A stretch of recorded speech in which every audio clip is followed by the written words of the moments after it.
Hey guys, what's up? Joey Taylor PT here. 2 seconds.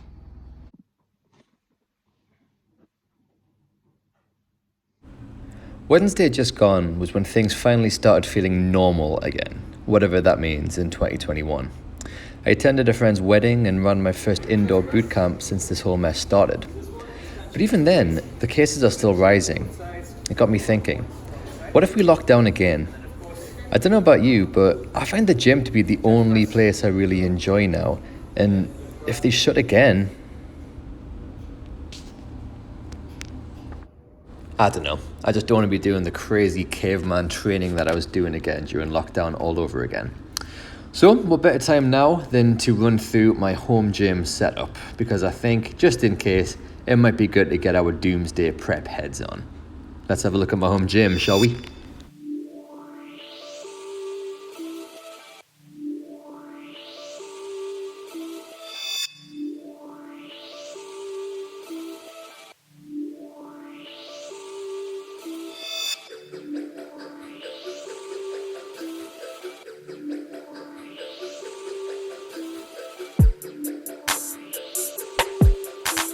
Alright guys, this is the Iron Paradise that I used for a good few months during lockdown. You can see it's just a garage really, there's not much going on, but it's got all the stuff that we need. So we've got various different handles, we've got the resistance bands, we've got different grips, squat rack, and if you bring the bench across, you can do an incline, flat, or decline bench, any amounts of plates and kettlebells, and of course, the beast itself, the multi-gym. Now, during lockdown, we probably would have had a bad time trying to find a multi-gym, so I thank God every day that we had a multi-gym. But I think that one's actually out of stock. Now, that is the Men's Health Elite, which was from Argos. I want to say it's about £400 or £500. But honestly, this was an absolute game changer, because as you can see, we've got a bench press, the pec fly, if you pull these out, the lat pull down, the cable on the bottom and the top, so you can do bicep curls, tricep extensions. You've even got the leg extension at the bottom as well, so you don't get chicken legs during the pandemic. So this stack goes to about 95 kilograms, and I think that's pretty much the key to keeping in shape and building muscle during lockdown, the ability to progressively overload. So progressive overload is basically the principle for any training, whether that's in lockdown or not. I think the common misconception is that people during extended periods of training in the house think, oh well, I only need a few resistance bands, a few dumbbells, and that'll do me nicely. And yeah, at first, but then if you're trying to build muscle or at least maintain what you have, what you want to do is trying to increase basically the difficulty every time. It's true what they say, you want to train harder every single time you train. So say if I do a bicep curl with an 8 kilogram dumbbell, the first week it's going to be incredibly difficult, but after a while your body's just going to get used to it. And once you can comfortably start doing 12 to 15 reps with these, where do you go from then? You know, you can have like cluster sets and supersets and more repetitions, but really that's pretty much all you can do. So then what you want to do is then add more weight. So yeah, maybe just get a few dumbbells at first, but again, after a while, what are you going to do?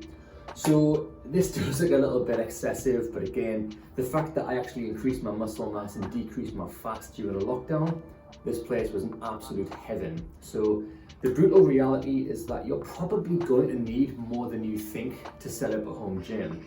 So you're going to need dumbbells, you're going to need a barbell, you're going to need some kind of multi-gym. But this is pretty much the thing that saved my bacon, because there's so many different things you can do.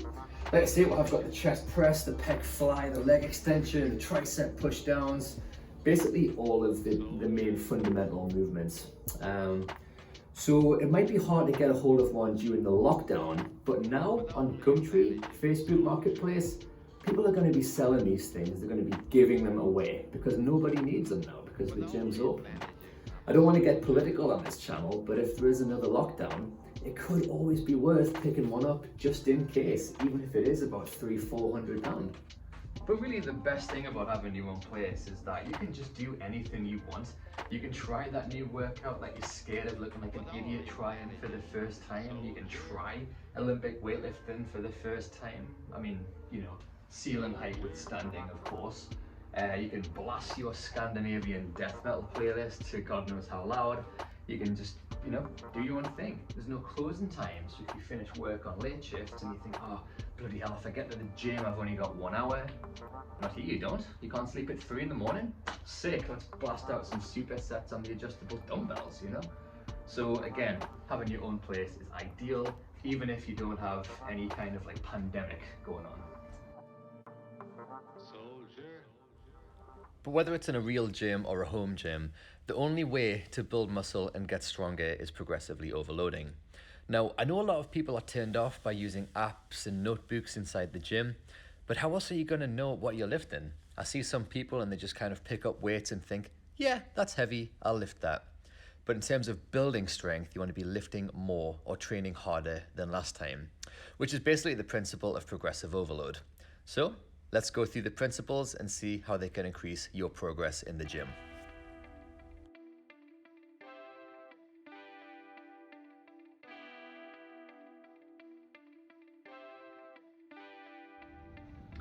Alright guys, so we're going to wrap this up as quick as we can. We are back with the whiteboard of peace. We're going to run through some of the progressive overload principles. Basically, it really does just come down to harder than last time. So if you're in the gym one day and you're doing a certain thing, next time you're doing it, you want to be a little bit tougher on yourself than last time. So there's a few ways we can do that. Normally, the 3 kind of big ones is volume, intensity, and frequency. So volume is basically more sets and more reps. Obviously, the reps and sets thing does kind of come into frequency a little bit. Volume is mostly like individual sessions, whereas frequency is the amount of times you do a certain muscle group per week. So volume, more sets per reps. So say week 1, you were doing squats and you did 10 reps. The second week, you might want to then push out another 2 if you can for 12. And then the third week, you want to go to 15. Once you can comfortably do 15 with good form, you want to basically increase the weight to 10 next week and then just kind of rapidly increase that as well. I did say good form because you want to make sure that you're doing it with good form, executing the exercise as intended.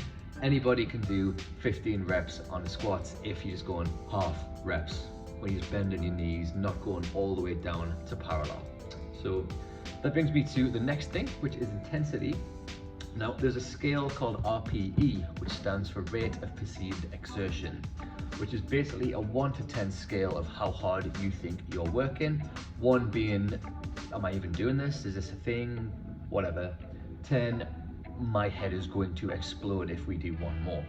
So the intensity one is kind of esoteric. There's no really marked way you can do that.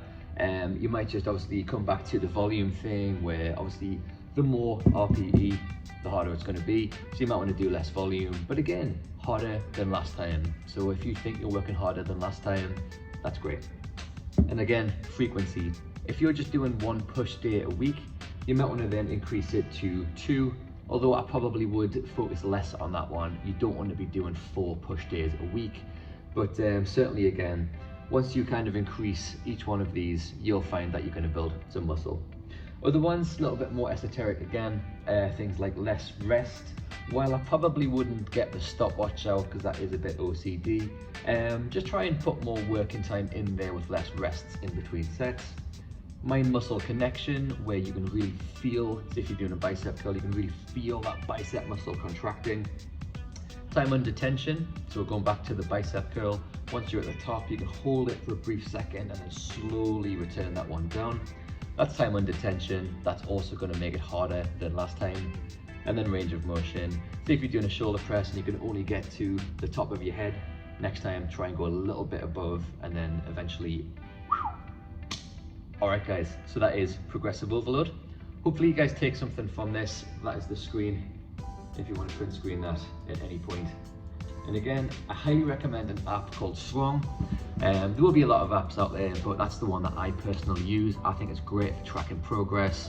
Or if you're old school, an old school pen and paper would be ideal. Again, anything where you can look back, see progress, and helps you get through plateaus. It's huge, and it's the best way of not only building muscle, but strength, and you can also apply it to cardiovascular principles as well. So guys, hope you enjoyed this video. That's the end of another one. I will see you guys in the next one.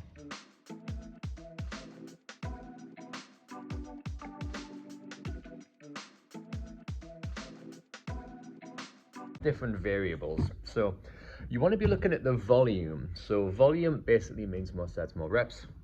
Hi buddy, how you doing? I'm on YouTube, I'm not talking to myself.